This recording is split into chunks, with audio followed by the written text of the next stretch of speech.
Hello, listeners, and welcome back to another English learning session. Today, we have a very special episode for you. That is right, Elizabeth. Hello, everyone. It is great to be here with you all. Today, we're slowing things down a little bit. Exactly, James. Usually, we talk about happy things like travel or food or hobbies, but life is not always happy, is it? No, it is not. Sometimes life is difficult.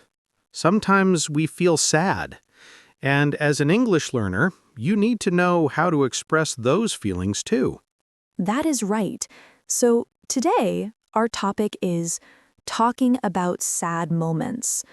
We want to help you find the right words when you are feeling down. You just used a great phrase there, Elizabeth. You said feeling down. Can you explain that? Of course, to feel down means to feel sad. It is a very common phrasal verb. You might say, I am feeling a bit down today. I see. It sounds much more natural than just saying, I am sad. It sounds softer, right? Yes, exactly. Saying I am sad is grammatically correct, but native speakers often use softer words like feeling down or feeling a bit blue. Feeling blue. That is a classic idiom. I remember learning that one. It means you have a low mood, right? Yes, just a general feeling of sadness. For example, James, have you ever felt blue? Oh, definitely. Actually, last week I felt a bit blue. It was raining all day, and I could not go outside for my walk. Oh, I'm sorry to hear that. Weather can really change our mood, can't it? It really can. I just sat by the window and felt a bit gloomy. There's another word for you listeners, gloomy. Gloomy. That's a great word. Gloomy. We usually use it for the weather, like a dark, cloudy day, but we can use it for people too. So if I say, why are you so gloomy today? I'm asking why you look sad and quiet. That is spot on. It implies someone is quiet, maybe looking down, not smiling, just gloomy. Okay, so we have sad, down, blue, and gloomy. These are good for general feelings, but what about specific moments? Let's think of a scenario. Imagine you lost something important, maybe your wallet.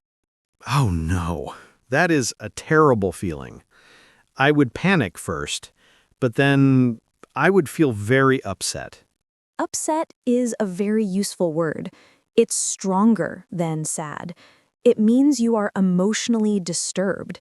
You might be sad and angry and worried all at the same time. So I could say, I lost my wallet and I am so upset. Or, my friend is upset because she failed her test. Exactly. Upset covers a lot of bad feelings. It's very versatile. But James, what if something really small happens, like you drop your ice cream? That is sad, but it is not a tragedy. I would probably say, oh, what a bummer. Yes, what a bummer. That's great informal English. We use it for small disappointments. It means, that's annoying, or that's too bad. So, if the movie is sold out, what a bummer. If it starts raining when you leave the house, what a bummer. Perfect. But remember, listeners, do not use this for serious things. If someone loses their job, do not say, what a bummer. That would be rude. That is a very important point. Context is everything.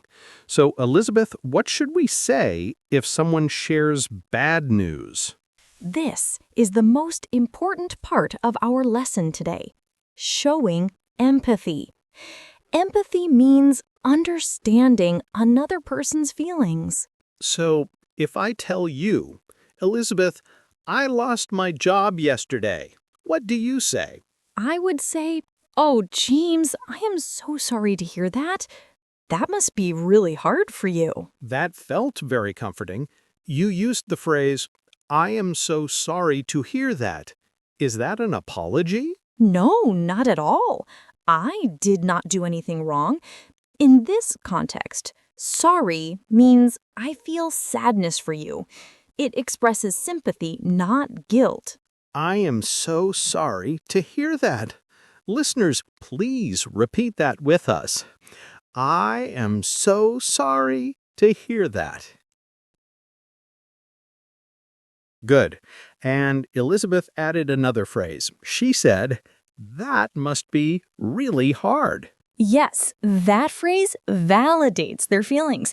It tells the person, I understand that you are suffering.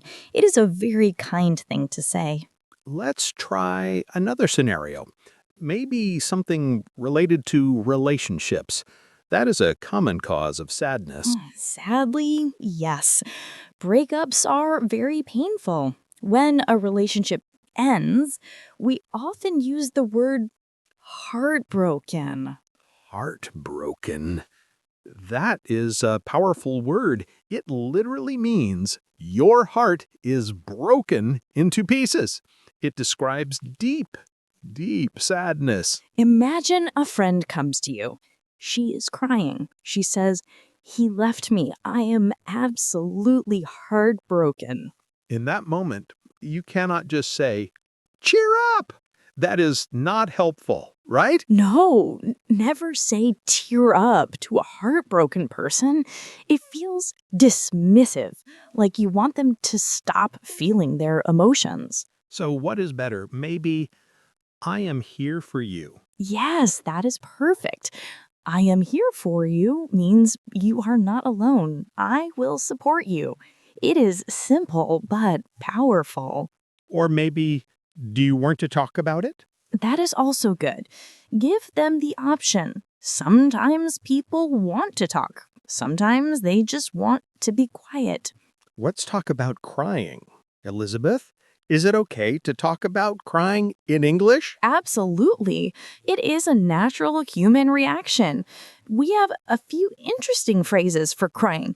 Of course, we have to cry. But if someone is crying a lot, really loudly, we might say they are sobbing. Yes, sobbing. That is when you can hardly breathe because you are crying so much. S-O-B-B-I-N-G. It is a very sad sound. And what about the idiom to cry your eyes out? That sounds scary. It does sound scary, but it's just an expression. It means to cry for a long time, very intensely, like you are emptying your eyes. So, after the sad movie, I cried my eyes out, meaning I cried a lot. Exactly. And sometimes we cry tears of joy, but that is a topic for a happy video. Today we are focusing on the tough moments. You know, Elizabeth, sometimes we feel sad, but we don't know why. Have you ever had that? Yes, I have. You just wake up and you feel heavy. Everything feels like an effort. Is there a word for that? Maybe melancholy? Oh, nice word, James. Melancholy is a beautiful word, but a sad one.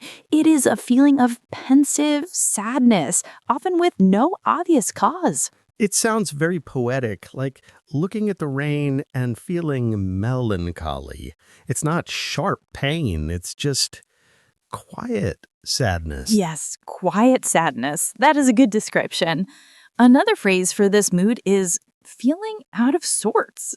Out of sorts. I like that. It means you just don't feel like yourself, right? Correct. You are not sick. You are not in a crisis.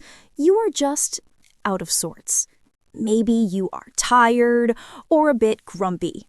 I think many of our listeners feel this way sometimes. Learning a language can be tiring. It can make you feel out of sorts when you do not understand. That is true. And it is okay to feel that way. It is okay to be frustrated. Frustration often leads to sadness. Let's practice a dialogue for our listeners, a role play. I will be the sad person, and Elizabeth, you try to comfort me, okay? I am ready. Set the scene for us, James. Okay. I just received an email. I did not get the job I applied for. I really wanted it. Okay, here I go. Okay. Hey, Elizabeth, do you have a minute? I have some bad news. Of course, James. What happened? You look really down. Yeah, I got the email from the company.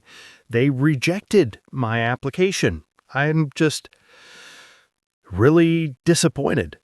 Oh, James, I'm so sorry. I know how much you wanted that position. It's completely normal to feel disappointed. I guess so. I just feel like I wasted my time. It's really discouraging. I know it feels that way now, but you worked so hard. Take some time to be sad. That is okay, but do not give up. Thanks, Elizabeth. I appreciate you listening. I just needed to vent. Cut. That was great, James. Listeners, did you notice the vocabulary we used? We used down, disappointed, discouraging, and vent. Vent is a good one. What does it mean to vent? To vent, V-E-N-T, implies letting off steam. It means talking about your frustrations just to get them out of your system. So, you do not need a solution. You do not need advice. You just need to vent. You need to be heard. Exactly. If a friend says, "Can I vent?" your job is just to listen. Don't try to fix the problem. Just listen. That's hard sometimes. We always want to fix things, but sometimes listening is the best medicine. Very true. Now, let's look at physical descriptions of sadness. How does a sad person look? Well, their shoulders might be slumped. Slumped means dropped down forward, not standing straight. Yes, and their eyes might be teary. Teary means full of tears, but not crying yet. Or maybe puffy eyes. If they've been crying all night, their eyes look swollen or puffy. So, if you see your friend with puffy eyes and slumped shoulders, you know something's wrong immediately. You might ask, is everything okay? You look a bit low. Low is another simple word, similar to down. My energy is low. My mood is low. Elizabeth, in English-speaking cultures, is it okay for men to say they are sad?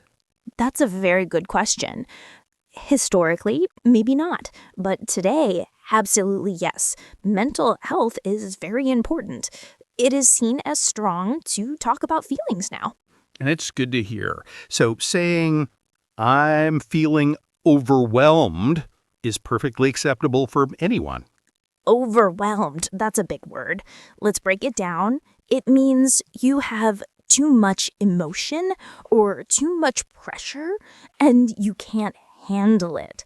Like I have 3 exams next week, my car is broken, and I lost my phone. I'm overwhelmed. Exactly. It's a mix of stress and sadness. You feel like you're drowning in problems. When you feel overwhelmed, what helps? For me, it's taking a deep breath in and stepping away. For me, it's talking to a friend. Just sharing the burden makes it lighter. There's an English saying, "A problem shared is a problem halved." A problem shared is a problem halved. I love that. It means if you tell someone, the problem feels half as big. Precisely. That's why we're making this video. We want you to be able to share your problems in English. Let's do a little practice with our listeners.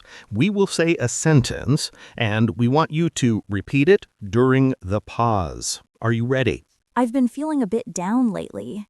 Good. Now try this one. It's been a really rough week. Rough means difficult, hard. A rough week. Okay, James, you give them one. Okay, try this. I'm just going through a hard time right now. And one more? I really appreciate you listening to me. Excellent work, everyone. Speaking these words out loud helps you remember them. James, what about when we want to ask someone else about their sadness, but we want to be polite? You mean we don't want to be nosy? Yes, nosy means too curious, intrusive. We want to be gentle. You could say, "You seem a little quiet today. Is everything all right?" That is very gentle. It gives them a chance to say, yes, I am fine, or no, actually, I am sad. Or you could say, "If you ever need to talk, I'm here." That is non-intrusive.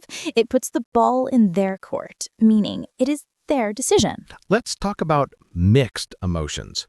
Can you be happy and sad at the same time? Oh, definitely. We call that bittersweet. Bittersweet, like dark chocolate? Kind of. But for emotions, it is sweet, but also bitter. For example, your child is leaving home for university. Ah, I see. You are proud and happy for them. That is the sweet part. But you are sad they are leaving. That is the bitter part. Exactly. Or leaving a job you loved for a better job. It is a bittersweet moment. Life is full of bittersweet moments. The last day of a holiday is bittersweet. Yes, you had a great time, but it's over. Learning to express that complexity shows high-level English skills. Listeners, try to think of a bittersweet memory you have. Was it a graduation? A move to a new city? James, what about when we want to ask someone else about their sadness, but we want to be polite? You mean we don't want to be nosy? Yes, nosy means too curious. Intrusive, we want to be gentle. You could say, "You seem a little quiet today. Is everything all right?" That is very gentle. It gives them a chance to say, yes, I'm fine, or no, actually, I'm sad. You could say, "If you ever need to talk, I'm here." That is non-intrusive. It puts the ball in their court, meaning it is their decision. Yep, so let's summarize the key takeaways from today's chat. First, we learned that it's okay to not be okay. You can use words like down, blue, and gloomy. James, what about when we want to ask someone else about their sadness, but we want to be polite? Yes, nosy means too curious. Intrusive, we want to be gentle. About mixed emotions, I really appreciate your patience with me. Yes, you can say, you seem a little quiet today. Is everything all right? Second, we learned how to react. Do not say, "Cheer up." Do say, "I am so sorry to hear that." Third, we talked about specific situations, heartbroken for love, disappointed for failures, and overwhelmed for stress. Jubilation and shrill isn't leaving, it is the bitter part. Showing high-level English skills, and finally, we learned about bittersweet feelings, the mix of happy and sad. Learning to express that complexity shows high-level English skills. So our mistake was to say too much. Just be nice. Talking about feelings connects us with other people. If you only speak about happy things, your English conversations will stay superficial. Superficial, meaning shallow, on the surface. We want you to have deep connections. I hope we're not making our listeners too depressed. Replace work with someone. That is an excellent way to practice. Your immediate response to the help one finally says, "Hey, I need less an explanation." What she gets more curious, there he passes to her. Bittersweet foot. Yes, you had a great time, but it's over. Learning to express that complexity shows high-level English skills. Exactly. Real friends talk about the sad stuff, too, so don't be afraid to use these phrases. You're leaving a job you loved for a better job. It is a feelings connects us with other people. If you only speak about happy things, your English conversations will stay superficial. And finally, we learned about bittersweet Bullet. And the down means like a little bit sad, right? If you're feeling blue today, we send you a big hug. Things will get better. And if you're feeling happy, keep these phrases in your pocket for when a friend needs you. Thank you for listening to this episode. We appreciate you very much. And keep practicing, be kind to yourself, and we will see you in the next video. Bye for now. Goodbye, everyone.